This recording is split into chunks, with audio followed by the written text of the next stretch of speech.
Hi everybody, how is it going? Today I'm gonna talk about languages and I'm looking like shit today, but yeah, it's just today, not every day, just today. Whoa, languages, it's a big thing for me because from, yeah, I'd say about 6 years ago or something, they've come to be a big part of my identity, of who I was.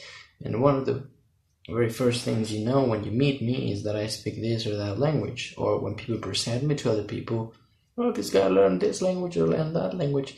They often get the language wrong, but that's about alright.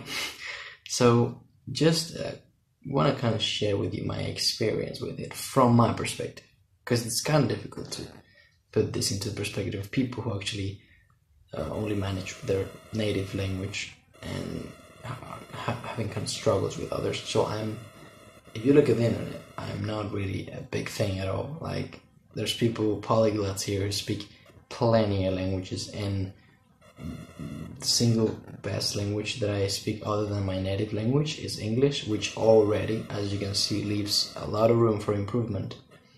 And I'd say next, maybe we could talk about Chinese. Chinese just became a passion from the very beginning. And something that was very interesting about Chinese is how about everybody decided to share with me a lot of stories of how it is impossible to learn Chinese from the beginning. Like right before I started learning a few words, everybody was already showering me with stories of people who had given up or tried for years and couldn't amount to anything. And what I'm very, very happy about is that I was very bold and stubborn and I didn't give a fuck about any of those comments and stories. I said, hey, because they're stupid. Hey, because they don't know what to do. Hey, because they don't love it as much. I don't know what I said. I just said, that's not something I need to use. Those are excuses. I want to learn Chinese. I just want to. It's my passion now. So fuck off. And that's what I started doing. I started seeing everything I could, dictionaries, apps, videos, channels, practicing with the person in the store. The first time I went to a store to kind of practice my Chinese, I didn't know the sentences. I don't understand you. Can you repeat? Can you go slower? And many of other things that, of course, if I didn't know those, I didn't know plenty of stuff. Also, my French was better than my Chinese at that time, so my brain kind of took incredible enough, my brain took the French grammar easier than the Chinese grammar, so it was a mess. Like, I used to say stupid stuff, but I still did it, and I kept doing it very shortly after that, and just by now I've talked to hundreds of Chinese people only in Spain, right? Only in Spain, also in Taiwan and China, Japan, incredibly. And yeah, like it's been a hell of a lot of fun. But the thing is that I was just passionate about it, and I by no means took it as something that I could not do, even though everybody was saying it was something I could not do. There was sometimes when I expected myself to get better faster than I did, but I think I chose to focus more on the things that I could understand than the ones who I didn't. And if you keep doing that, and that worked for me, you slowly but steadily move into a zone where you mostly understand everything that is presented to you in your day to day. But I'm still nowhere as good as I am with English, and that's about it, right? I mean, it's been only like 4 years.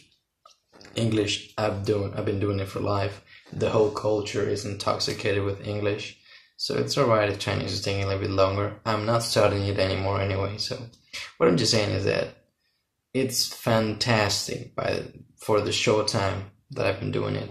Also, Japanese has been something that I've done by myself. Nobody asked me to learn it, and I've learned quite a few things. And of course, I'm not very good at it. I can have a few conversations and shit. I can read much better than I can speak or understand, because I already know Chinese and they use a lot of Chinese characters to convey meaning, and through that I may know what the word means. I may not know how the word is pronounced at all, but I kind of get a good image of the thing. And when I was in Japan, of course I spoke to everyone I could, and it was wonderful. I learned a lot of Japanese. In fact, I had a host. I was roofing. I was volunteering for farms, so I decided to go there to Okinawa and start kind of doing these things just to save a lot of money and still be able to experience the whole thing. So in the second farm, I was almost confined into this place where there was nobody. I was pretty much alone, and only my host came to see me from time to time. Now, what happened is that my host speak very strong Japanese. They have no idea how to speak English.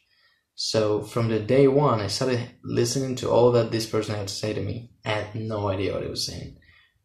And there was some sort of discomfort in me that instead that didn't make me like just say, oh fuck, I'm stuck here, I don't know what to do, I'm useless. I said, I've had it. I need to learn how to understand this guy. I have about 17 days to understand this guy. And so what I did is I was just playing anime at night and doing my vocabulary things and researching for grammar and trying to understand the structures and just hard driving to the whole thing, like just drilling very hard because I really wanted to. And by the end, I could share some very funny stories and understand a lot of things that the person and his son actually tried to communicate with me. Like I spent hours and hours and hours on the car with them, going through the island and speaking no other thing than Japanese. That was pretty wild actually, but I learned so much of the whole experience. And as you can probably know, I made a humongous amount of mistakes, and that is the key, I think. So it's not that you try to practice when you're not fluent, right? When you can barely pronounce two words in order, but actually making mistakes is a great way to understand, especially when the other person is still gonna repeat the same shit in the language that you're trying to understand, like just this sort of immersion. And I used to be like one of the best or the best English speaker back in some high school classes. And when I looked at the other people, especially people with very low level, I thought that they were very anxious about avoiding making mistakes.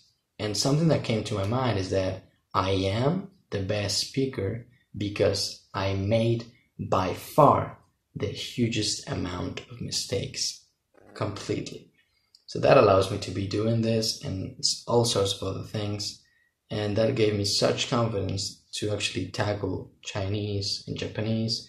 And I've started doing German, seems to be going all right. And I started doing Arabic, seems to be going all right. And I don't know, it's just a big part of my life. And yeah, I wanted to share with you some of the thoughts about my own experience with language. And yeah, that's about it. Everybody asked me about it, so I figured out this video could be enjoyable for you to learn a bit more about it. Yeah, but that's about it. I hope that you enjoyed it, and I'll see you on the next video tomorrow. Bye bye.